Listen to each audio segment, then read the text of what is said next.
masyarakat. Pro dan kontra di masyarakat melalui media selalu mengiringi karena adanya perbedaan kepentingan dan pemahaman. Namun dapat kami pahami sebagai masukan untuk memperkaya pembahasan yang sudah kita putuskan dalam pengambilan keputusan tingkat 1 kemarin. Tak sedikit jumlah kritikan dari masyarakat dan organisasi masyarakat yang kemudian dibahas dan diakomodir. Maka kami pun mengapresiasi kepada seluruh elemen masyarakat. Akan tetapi tentu sebagai sebuah naskah undang-undang yang sangat fundamental dan kompleks, selayaknya sebagai legislasi undang-undang KUHP mungkin juga mengandung berbagai kelemahan. Kami tentu telah menyadari bahwa hal itu sangat mungkin terjadi. Oleh karena itu kami pun telah menganalisa segala kemungkinan dan upaya yang masih bisa kita lakukan. Kami menyadari adanya mekanisme hukum upaya yang masih bisa dapat dilakukan.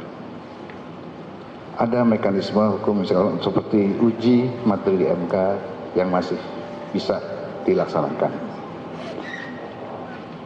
Tentu dengan pengaturan yang tertuang dalam berbagai ruang yang disiapkan oleh negara, pengaturan yang tertuang dalam ketentuan peralihan dan ketentuan penutup. Karena kesadaran kita semua bahwa kesempurnaan hanya milik Allah dan kelemahan-kelemahan yang kami lakukan dalam menyusun undang-undang atau rancang undang-undang KUHP itu bisa kita selesaikan melalui berbagai pintu, diantaranya melalui MK. Mengapa rancangan undang-undang KUHP ini dibutuhkan? Pak Presiden, intinya adalah kami ingin menjawab keinginan Pak Presiden bahwa undang-undang seharusnya simpel dan tidak perlu banyak. Untuk itu, KUHP ini adalah jawabannya sebagai buku induk hukum, undang-undang hukum pidana. Maka nanti akan kosong ada beberapa undang-undang yang bisa kita hapuskan atau kita hilangkan, semua menginduk pada KUHP.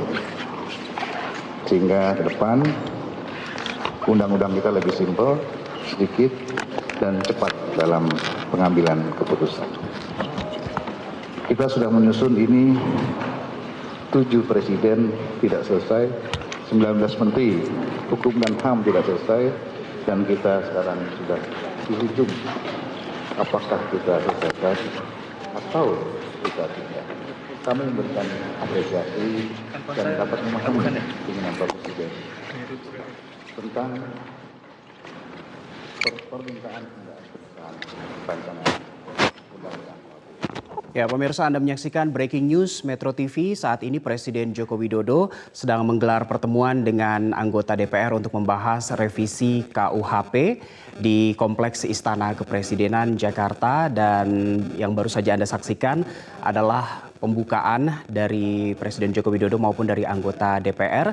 Dan nampaknya tadi terlihat bahwa awak media sudah diarahkan untuk meninggalkan ruang pertemuan karena pertemuan antara Presiden dan anggota DPR akan digelar secara tertutup. Dan dari sejumlah informasi yang kami peroleh pada hari ini, memang Presiden Joko Widodo akan menggelar rapat konsultasi dengan pimpinan DPR terkait RKUHP tadi. Dan saat ini sudah pukul 13.30 waktu Indonesia Barat.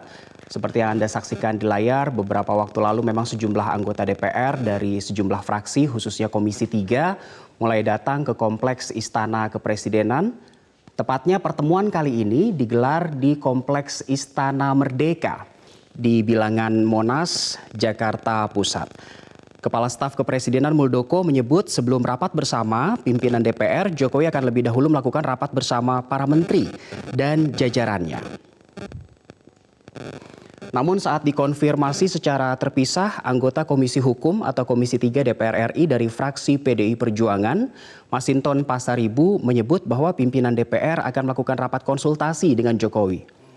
Masinton juga mengatakan rapat konsultasi yang digelar siang ini akan membahas beberapa rancangan undang-undang yang sedang dibahas bersama, salah satunya RKUHP yang memang menjadi agenda utama bahasan untuk hari ini.